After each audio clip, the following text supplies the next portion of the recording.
When I was a professor in a Catholic university in Metro Manila, I used to pass by bookstores to browse through books which our university library might want to order through my recommendation. On one such occasion, while I was looking over a book, a sales lady approached to remind me, using our local Filipino language, that it was forbidden by management to do so. When I explained my intent and she insisted on a prohibition, I asked for the bookstore manager. She left to call him. Spontaneously and in all likelihood unconsciously, I used English when he showed up. When you want to appear intelligent and upper class before others, you only have to speak in English. I immediately explained to him in English what I was doing, and he promptly answered, "Oh yes sir, you may do that sir." I knew that speaking in English would obtain for me what I wanted to do. English has this status and power over our own Filipino language, a lingering effect of the colonizations that have occurred earlier in our history. At that very moment, I became both victim and victimizer, a colonized mind using the very language of our colonizer. Against the background of culturally and psychologically debilitating experience brought about by roughly 3.5 centuries of Spanish rule and about 50 years of American domination, I find myself still affected by their residual effects, especially in my consciousness as a Western-trained Filipino theologian. Among other things, both Spain and the United States blatantly used language as an instrument of subjugation. Both sidelined the Filipino language along with its cultural worldview, making it difficult to think in and through it. If language enables people to think, then it is a struggle to do so in a language that had been marginalized, stigmatized, and treated as inferior. This happened to me as I struggled to utilize the Filipino language in my theologizing. Language has become a sphere of contestation for the native language to find its worth as a means to communicate theologically. In the wider society, the formidable cloud of English as a status language means that hardly any traffic of discourse flows across the social divide between the speakers of Filipino and the speakers of English. Until now, the Filipino language, by and large, is not deemed easy and practical to communicate theological matters. Lectures, publications, conversations, conferences, studies, researches, and official communications in the theological enterprise are ordinarily done in English. One suspects that the continued use of English as lingua franca in matters theological diminishes the potential inherent in the local language to express deep sentiments linked with experiences. Yet, if one regards the native language as foundational symbols shaping our consciousness, other symbols may come in to add to, go beyond, and even challenge the understanding that we're attached to our native language. But that language remains the most pervasive and powerful medium for interpreting and sharing our human experiences. My theological education has been mostly Western in orientation and content. Thinking like a European or an American was like reaching a truly high level of thought, with some exceptions, a few of which were significant. I was taught how to regard as my own the concerns of theologians in the West and to think their thoughts. This mainly happened in an explicit manner. Through the courses I took when I began my theological training, up till my advanced studies in the discipline, I got acquainted and habituated with the methods utilized by Western theologians, as well as with the theological questions and answers that preoccupy them. At times, however, I think the process was more subtle, a realization that comes from hindsight rather than foresight. It is only after years of struggling to deliberately think as a Filipino that I have come to realize how gradually and successfully I had been made to think theologically as a Westerner. Little did I realize the controlling power of the English language on my thoughts, and through those thoughts, on my feelings towards my culture. Thus, it is understandable how everyday grappling with Western theology led to the embedded erosion of confidence and pride over our very own culture. Perhaps I am not as lucky as those who feel that the effects of colonization are now over and are convinced that in a post-colonial era we must move on by letting the sands of time cover the pain and difficulties they brought. What I express only personally, although I am aware that what is most personal and thought to be applicable only to the individual perhaps resonates with others. I recognize English as one of the most widely used languages in international theological exchange, but it cannot and should not function as a hindrance to indigenous thought.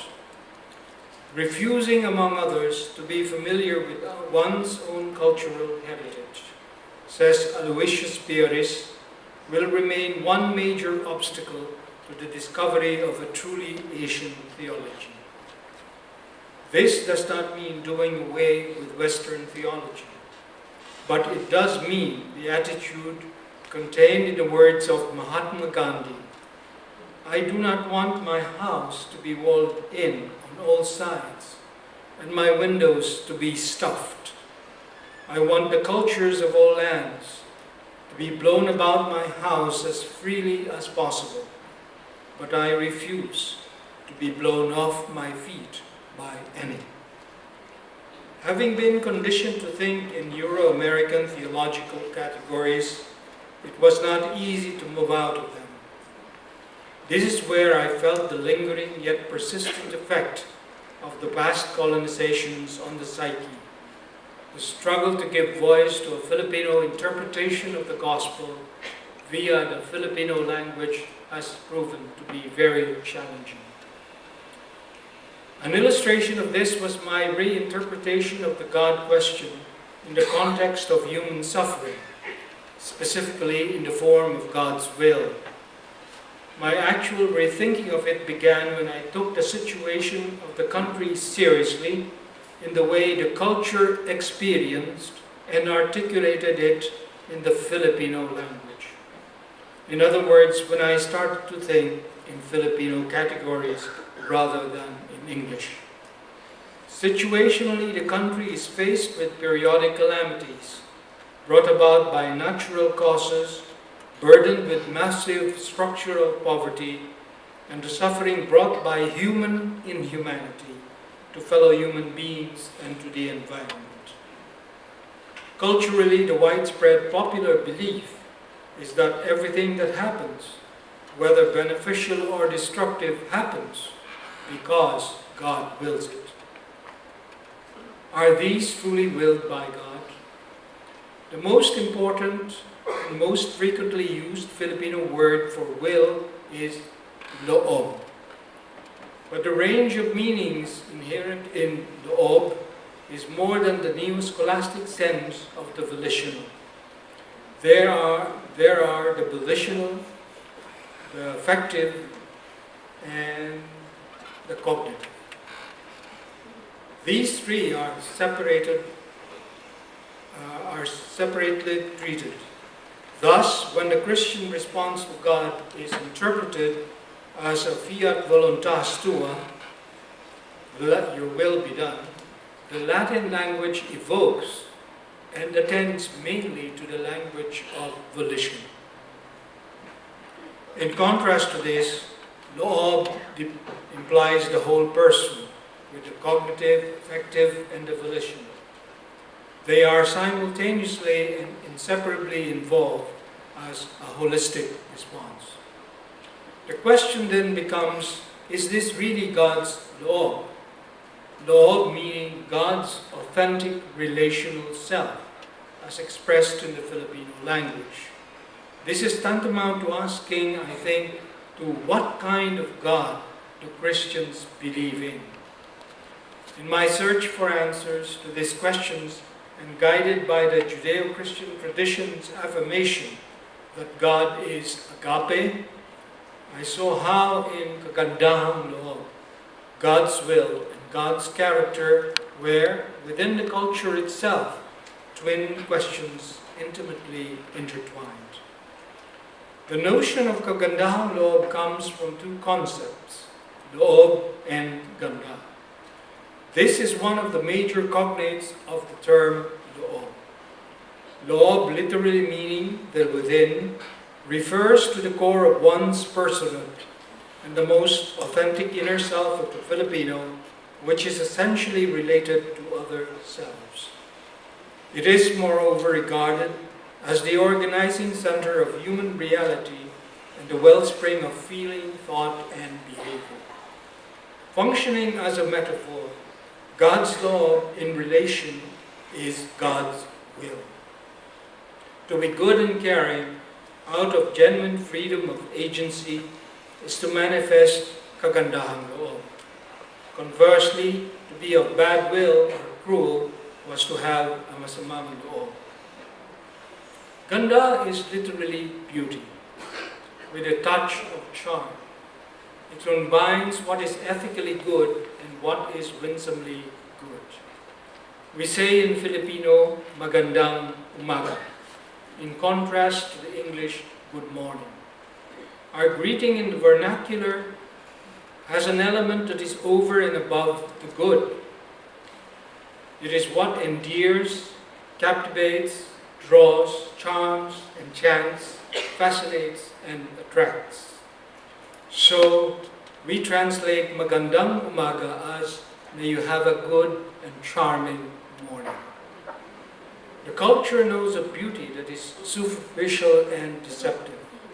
But in the notion of kagandahang loob, it denotes a beauty that wells up from deep within the self, and that which is both real and endearingly good.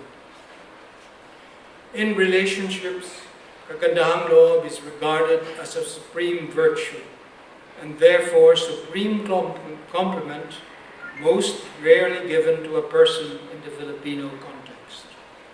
This essentially relational concept is rendered in English as goodness, kindness, kind-heartedness, mercy, benevolence, and beneficence. When applied to the God in Jesus Christ, the quintessential kagandahang loob, it is the very godness of God. Fittingly, Jesus is called the Good Shepherd, but in truth, it is better translated from the Greek as a shepherd with a magandang kalooban. Ho poimen, ho kalos. Tinatao, relating with and treating people as people with human dignity, this is what kagandahang loob does. It refers to a self-effacing goodness, which captivates and is not cold and indifferent, a kindness that is not degraded but humanizing. So what kind of loob is God's loob? The unfathomable loob of God is wholly characterized as maganda.